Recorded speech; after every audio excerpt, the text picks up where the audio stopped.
Nasaan ang katarungan, mga kababayan? Yun po ang ating pag-usapan. Napakinggan nyo ba ang ating background? Laging hinahanap ang mali. Ating galaw mo lang. Napapansin lagi. Bakit? Bakit yan ang pag-usapan natin, mga kaibigan? Yan na po ang nangyari sa atin ngayon. Hindi lang tayo magbanggit kung saan-saan kung sino-sinong mga tao, mga kaibigan. At bawal po kay Meta. Ang akin, bakit ako sumasali sa usapan na ito? Nakakaintindi din ako kahit ako isang mangmang. Wala po akong pinag-aralan. Ay isang hamak na grade 1 lang ang natapos. Pero alam ko po ang nangyayari ngayon sa ating bansa. Paano na? Ganito na lang ba? Ganito ba ang ituturo natin sa kabataan? Puro hanapin ang mali. Ididiin. At ang ididiin ay umiiwas. Wala na kayong ginawa dyan. Sayang lang ang aming buwis. Hirap na po tayo, mga kababayan. Lahat po ng galaw dyan, tayo po ang nagpapasweldo sa mga yan. At ang ginawa nila, puro bangayan. Sana ang katarungan. Laging hinahanap ang mali. Kung tutusin natin, lahat naman nagkakamali ang tao. Bakit? Sino ba kayo na hindi nagkamali?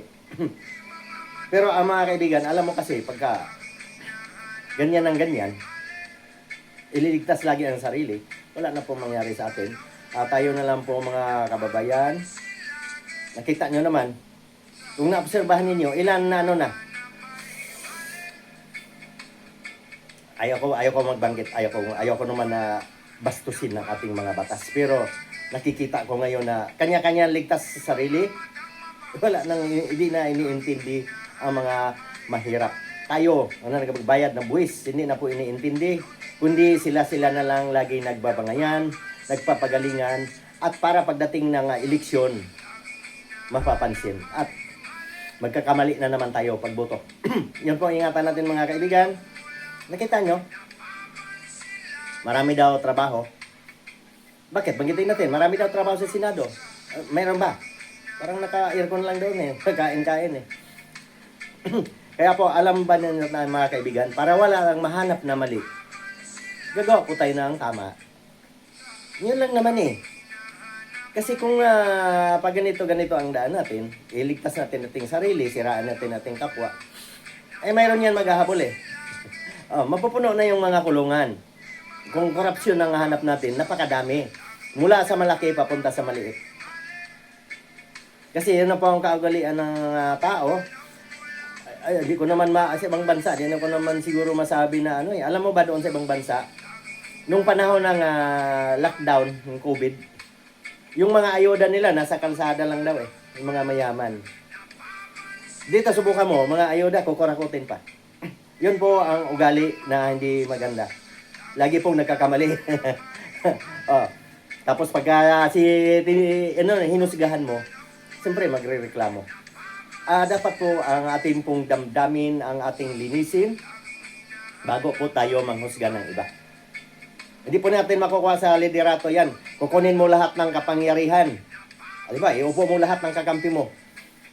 Pero ang mga mamamayang gagaya sa amin ng mga simpleng mamamayan, hindi po kami madadala dyan. Kasi kami po ang naghihirap. Kayong mga mayaman, hindi po ninyo naramdaman yan. Kung hindi negosyo, sarili nyo, tinataas nyo. Kami po gumagapang sa kahirapan. Araw-araw, nagpapatawis para makapagbayad lang ng tax. Kunting kamali lang namin hulihin ng aming maliliit na negosyo kung hindi kami makabayad. Ayan po, mga kaibigan, magiging leksyon na po sa atin yan. Para hindi tayo magkamali, ayusin ang pagpili. At saka mayroon lang akong suggestion, yung bakit pwede mo magitin Alam niyo yung mga nagpapagulo sa ating batas, yung mga party list. Kasi wala naman alam niya, dapat ang ihalal po natin yung mga abogado. Na dapat mga abogadong mababait para hindi na po laging nagkakamali. Kahit na mali, ililigtas ang sarili niyan. Maniwala kayo. Kung sana, kung masunod natin nakalagay sa Bible, malamang, hindi po tayo magkakamali. Kaya lang, wala na po.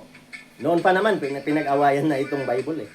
Kaya panahon pa ni Kristo, ayaw maniwala. Wala na po tayong magagawa. Kaya po, kakanya-kanya na lang po tayong panalangin, magsikap. Maging mahinahon ha, kasi alam ko yan, dadami pa dyan ang mga hahanapan ng mali. Ingat po tayo palagi mga kababayan. Patuloy lang sa pagsisikap, magdasal, at gumawa ng mabuti para hindi na magkagadyan. Pera ang dahilan yan eh.